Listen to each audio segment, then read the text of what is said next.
ঠিক দোকানের মতো পারফেক্ট রসালো বালুশাহি বা বালুশাহি মিষ্টি খুব সহজেই আপনারা বাড়িতেই বানিয়ে নিতে পারবেন মাত্র কয়েকটি সহজ টিপস ফলো করে। নমস্কার বন্ধুরা, আমি ঝর্ণা সিম্পল রেসিপির আরেকটা নতুন ভিডিওতে আপনাদের সবাইকে স্বাগতম জানাই। কেমন আছেন সবাই? আশা করছি ভালো আছেন। আজকে আমি দোকানের মতো বালুশাহি মিষ্টি রেসিপি শেয়ার করব। সামনেই আসছে পূজা উপলক্ষে আমরা আগে থেকেই নানা ধরনের ডেজার্ট তৈরি করে থাকি, তাই পূজা উপলক্ষে এই বালুশাহি মিষ্টিটা বাড়িতে বানিয়ে রাখতে পারেন। এই মিষ্টিটা ফ্রিজ ছাড়াই 10 থেকে 15 দিন পর্যন্ত ভালো থাকবে। আর এই বালুশাহি মিষ্টিটা বানাতে বেশি কিছু উপকরণের দরকার পড়ে না, বাড়িতে থাকা কিছু সহজ উপকরণ দিয়ে ঝটপট বানিয়ে নেওয়া যায় এই বালুশাহি মিষ্টিটা।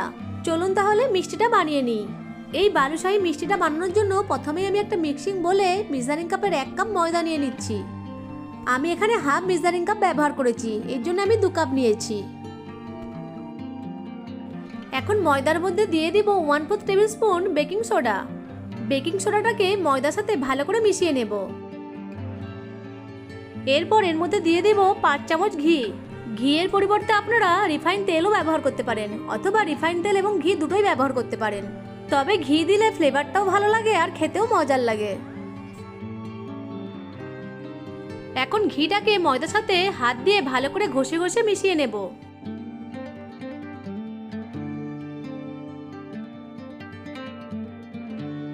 ঘিটাকে ময়দার সাথে ভালো করে মিশিয়ে নিয়েছি। যখন ময়দাটা এইভাবে হাতের মুঠোর মধ্যে চলে আসবে, আবার আঙুলে করে আলতো করে চাপ দিলে ভেঙে যাবে, তখন বুঝে নিতে হবে ময়ানটা খুব ভালোভাবে দেওয়া হয়েছে। এখন যে চামচে করে ঘি দিয়েছিলাম সেই চামচে করেই 4 চামচ টক দই এর মধ্যে দিয়ে দেব। ময়দার সাথে টক দইটাকে খুব ভালো করে মেখে নেব। বেকিং সোডা আর টক দই মিলে বালুশাহি মিষ্টিটাকে ফ্লেকি করবে। টক দইয়ের সাথে ময়দাটাকে ভালো করে মেখে নিয়েছি।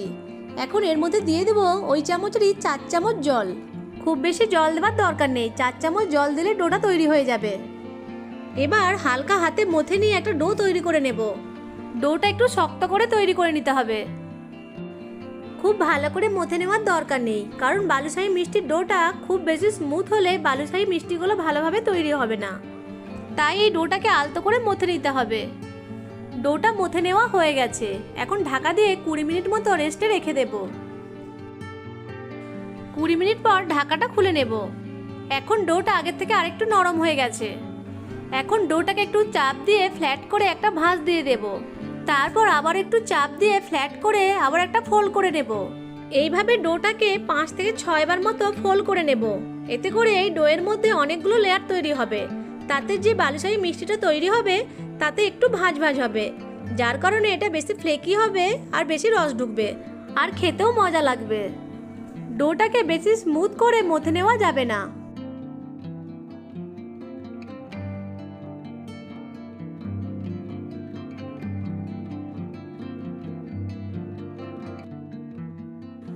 ডোটাকে 5 থেকে 6 বার মতো ফোল্ড করে নিয়েছি। এখন ডোটাকে একটা ছুরি দিয়ে কয়েকটি ভাগে ভাগ করে নেব।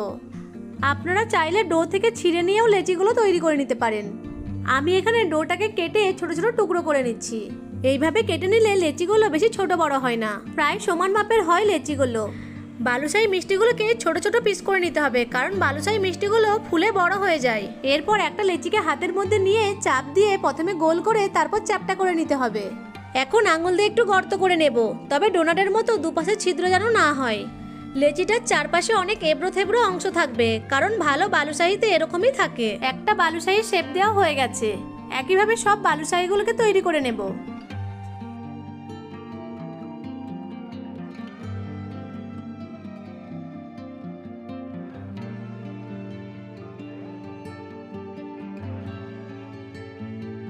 সব বালুশাহির শেপ দেওয়া হয়ে গেছে। এখন এগুলোকে ভেজে নেব।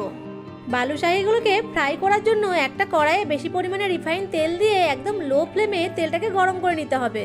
যখন দেখবেন তেল থেকে হালকা একটা গরম ভাব উঠতে শুরু করেছে, সেই সময় তেলের টেম্পারেচারটাকে চেক করে নিতে হবে।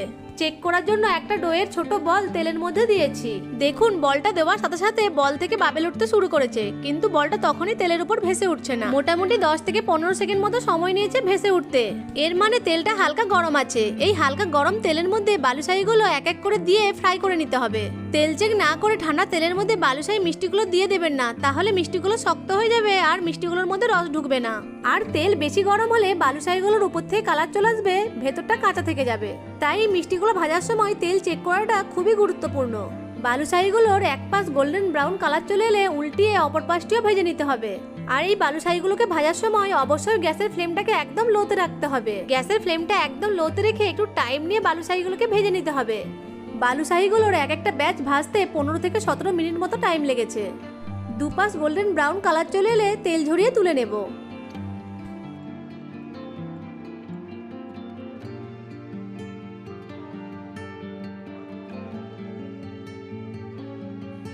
একইভাবে সব বালুশাহিগুলোকে ভেজে নেব।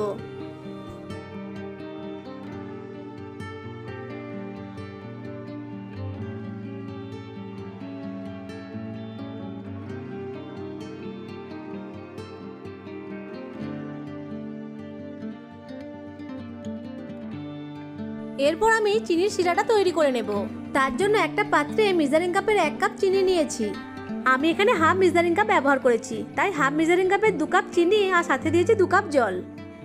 এখন গ্যাসের ফ্লেমটা হাইতে রেখে চিনিটাকে নেড়ে চেড়ে গলিয়ে নিতে হবে।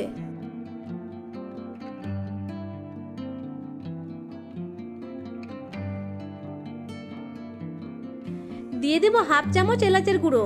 আমি এখানে 6টা ছোট এলাচকে থেতো করে নিয়েছি। এলাচের গুঁড়োটাকে ভালো করে মিশিয়ে নেব। চিনিটা সম্পূর্ণ গলে গেছে। এখন গ্যাসের ফ্লেমটাকে মিডিয়ামে রেখে হাফটা পাতিলেবুর রস চিনির রসের মধ্যে দিয়ে দেব। এবার আমি গ্যাসের ফ্লেমটা মিডিয়ামে রেখে 7 থেকে 8 মিনিট মতো রসটাকে ফুটিয়ে নেব। এখানে চিনির শিরাটাতে একতার বা দুতার হবে না।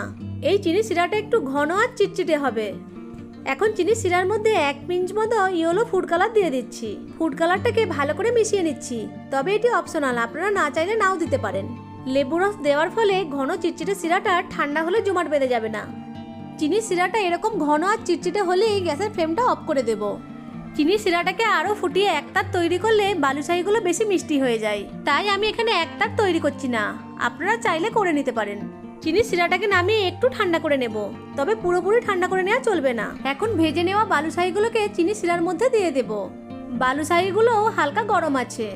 চিনির শিরা আর বালুশাহি দুটোই উষ্ণ গরম থাকতে হবে। এখন বালুশাহিগুলোকে চিনির শিরার মধ্যে ডুবিয়ে 10 থেকে 15 মিনিট মতো ঢাকা দিয়ে রেখে দেব। বালুশাহিগুলো ভালো করে ভাজা হলেই 10 থেকে 15 মিনিটের মধ্যেই চিনির শিরাটাকে টেনে নেবে। আপনারা চাইলে আধ ঘন্টা মতোও রাখতে পারেন। 15 মিনিট পর ঢাকাটা খুলে নিচ্ছি। এখন বালুশাহি মিষ্টিগুলোকে চিনির শিরা থেকে তুলে একটা প্লেটে নিয়ে নিচ্ছি।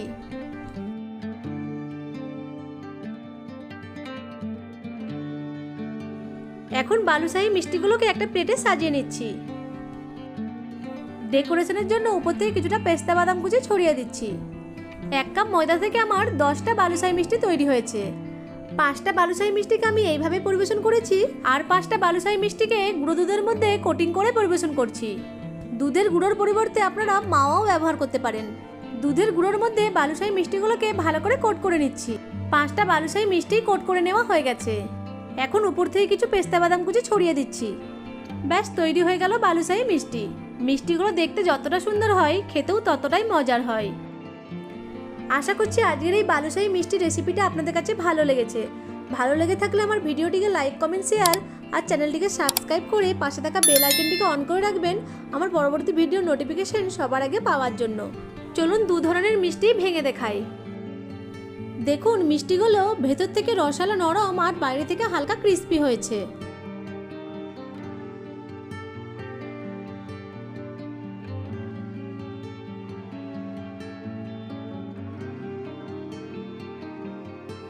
ভিডিওটা প্রথম থেকে শেষ পর্যন্ত দেখার জন্য আপনাদেরকে অসংখ্য ধন্যবাদ।